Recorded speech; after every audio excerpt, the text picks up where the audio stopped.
Ano yun, Ate Marie? Mukhang ibon ata yun, Ace eh. Pero hindi yun ibon.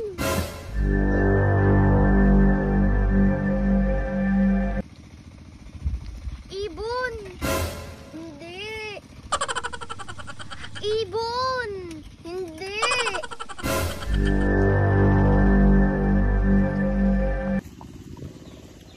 Hoy, Anne-Marie! Ace! Anong pinagtatalunan nyo dyan? Di ba, Kuya Miyong, ibon yun? Di ba hindi yun ibon, Kuya Miyong? Saan ba? Hala kayo! Anne-Marie! Ace! Bakit, Kuya Miyong? Hindi nyo ba alam yan? UFO yan! May dalang alien! Hala, magtago na tayo, Kuya Miyong!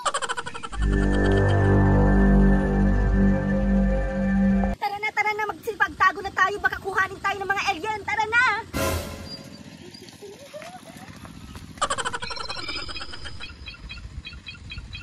Dito ako magtatago sa induyan.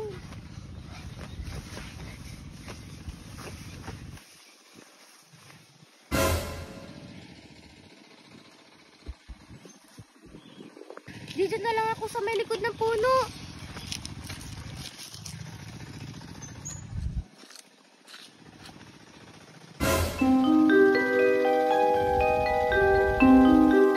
Ako magtatago. Dito na lang sa taas ng mangga. Baka sakaling hindi ako makita ng alien.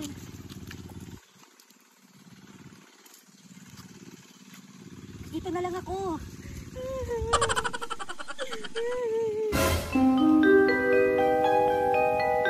Ah! Yung alien! Ah! Wag niyo akong kunin!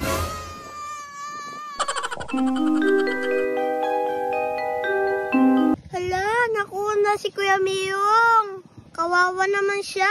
Sana hindi ako makita.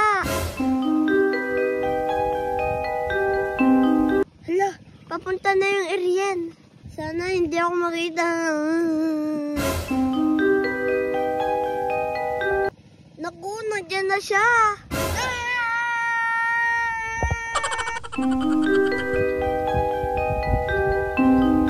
Si Ace, si Kuya Miyong, nakuha na ng alien. Nakakatakot naman tong alien na to. Saan ba galing tong mga alien na to? Ano ba yan? Wala na tuloy akong kalaro. Wala na si Ace, wala na si Kuya Miyong. Alam ko na, magpapakita na lang ako sa alien na to. Sasama na lang ako sa kanila. Alien! Alien! Alien! Nakakatakot naman to. Hoy, alien, kunin mo na ako. Ginawa mo na yung mga kaibigan ko eh. Isama mo na ako.